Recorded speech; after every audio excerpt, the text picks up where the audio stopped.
Timothy McVeigh, convicted for orchestrating the Oklahoma City bombing in 1995, which tragically took 168 lives, including children in a daycare. His last meal, 2 pints of mint chocolate chip ice cream. No entree, no drink, just dessert. Maybe a sweet send-off was symbolic, but it's hard not to wonder how a man responsible for such horror found comfort in something so kid-friendly. John Wayne Gacy, known as the Killer Clown, he murdered at least 33 young men and boys in the 1970s. Before execution, he asked for a KFC bucket, 12 fried shrimp, French fries, strawberries, and a Diet Coke. Yes, the man who buried victims under his house had a fast food feast, washed down with the irony of a diet soda. Aileen Wuornos, a former sex worker who killed 7 men in Florida, claiming they tried to assault her. Her final meal? Just a cup of coffee. No elaborate request, no craving for comfort food. Just caffeine. Stark and bitter, like her life, and maybe her view of justice. Ricky Ray Rector, he killed a man in a restaurant and later a police officer before attempting suicide, leaving himself severely impaired. His last meal included steak, fried chicken, cherry Kool-Aid, and pecan pie. Strangely, he left the pie untouched, saying he'd eat it later. A chilling moment that underscored his mental state. Victor Feguer, convicted of kidnapping and murdering a doctor in Iowa. His last meal was hauntingly simple, a single olive with the pit still inside. He said he hoped a tree would grow from it, possibly a wish for rebirth or redemption. The pit was even found in his suit pocket during burial. Teresa Lewis, involved in a plot that led to the murders of her husband and stepson for life insurance money, she was the first woman executed in Virginia in over a century. Her last meal, fried chicken, sweet peas, buttered apple pie, and a Dr. Pepper. A Southern comfort spread that felt jarringly homey for someone convicted of betrayal and bloodshed. Ted Bundy, one of America's most infamous serial killers, he confessed to over 30 brutal murders. For his last meal, Bundy declined to choose, so he was served the default: steak, eggs, hash browns, toast with butter and jelly, milk and juice. A classic diner breakfast, eerily normal for a man who terrorized a generation. Ronnie Lee Gardner killed a man during a courtroom escape attempt. For his final meal, he requested steak, lobster tail, apple pie with vanilla ice cream, and 7-Up.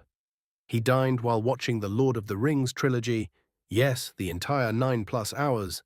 A feast and a fantasy epic, as if he were escaping into Middle-earth before facing a firing squad. Steven Anderson, a career criminal who killed an 81-year-old retired teacher during a burglary.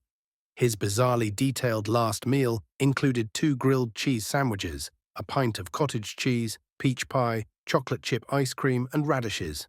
Yes, radishes, the kind of meal that feels more like an oddball potluck than a death row request. Thomas Grasso, executed for strangling an elderly woman with her Christmas lights and killing another elderly man. His last meal was SpaghettiOs, except the prison gave him spaghetti and meatballs instead. His final words: "I did not get my SpaghettiOs. I got spaghetti. I want the press to know this." A twisted punchline from a man whose crimes were no joke. Gary Gilmore, convicted of murdering 2 men during a robbery spree in Utah, he famously insisted on being executed, becoming the first person executed in the U.S. after the death penalty was reinstated in 1976. His last meal: steak, potatoes, coffee, and 3 shots of Jack Daniels. A bold and brash menu that matched his rebellious final words: "Let's do it." Velma Barfield, the first woman executed in the U.S. after the death penalty was reinstated, she was a devout Christian who poisoned her boyfriend and confessed to several other murders. Her final meal was cheese doodles and a can of Coca-Cola. Not exactly gourmet, but a crunchy, fizzy farewell for the so-called death row granny. Angel Neves Diaz, convicted of murdering a strip club manager in Florida, though he maintained his innocence until the end. He refused a last meal, receiving the standard prison tray instead. The lethal injection took 34 minutes, twice as long as usual, due to a botched administration, adding grim weight to his defiant silence and hunger strike.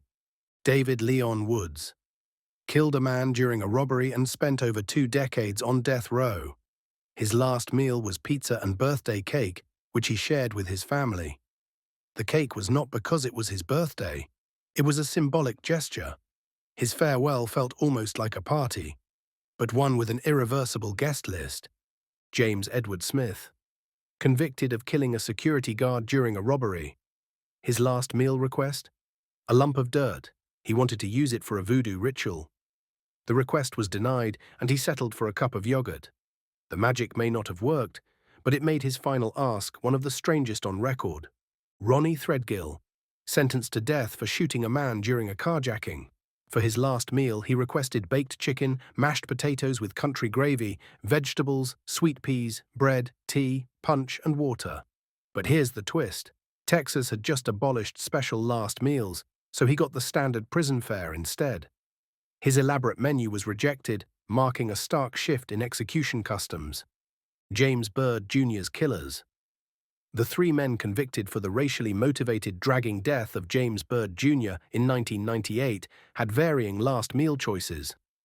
One of them, Lawrence Brewer, requested 2 chicken fried steaks, a triple bacon cheeseburger, fried okra, a pound of barbecued meat, 3 fajitas, a meat lover's pizza, and ice cream, then refused to eat any of it.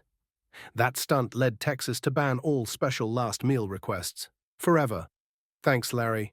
Robert Alton Harris killed 2 teenage boys in a stolen car before robbing a bank. His last meal was a bucket of Kentucky Fried Chicken, 2 large Domino's pizzas, ice cream, a bag of jelly beans, Pepsi, and a pack of Camel cigarettes. An indulgent, even gluttonous smorgasbord that screamed "Last hurrah," or maybe just emotional eating on a tragic scale. Alan Lee Davis, sentenced to death for the brutal murder of a pregnant woman and her 2 daughters.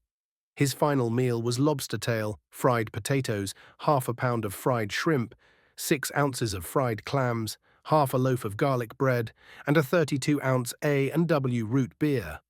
Opulent and oceanic, a seafood buffet that felt at odds with the horror of his crimes. Claude Jones, convicted of killing a liquor store owner during a robbery in Texas. His last meal was just a single peach, a fruit of summer, soft and sweet. His farewell was almost poetic and notably sparse, like a gesture of restraint or resignation from a man whose guilt was later questioned.